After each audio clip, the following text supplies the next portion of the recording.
Here's our latest thinking in regards to tonight's storm chances. The Storm Prediction Center has expanded that enhanced risk area level 3 out of 5 to include areas a little bit closer to the Metroplex. So what exactly does that mean?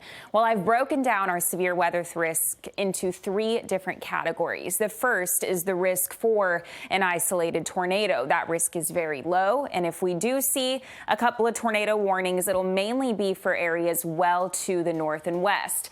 Now, as we highlight that hail potential, I also think that the greatest risk for the potential for quarter-sized hail will be with the initial storms that develop more in that supercellular nature for areas to the north and west once again. But the greatest risk tonight for a good chunk of North Texas will be the potential for high winds. I do think that those initial cells that develop, again, that's why the enhanced risk area is in place for areas to the north and west. Those initial storms will likely be more discrete in nature and will have the potential to produce all modes of severe weather.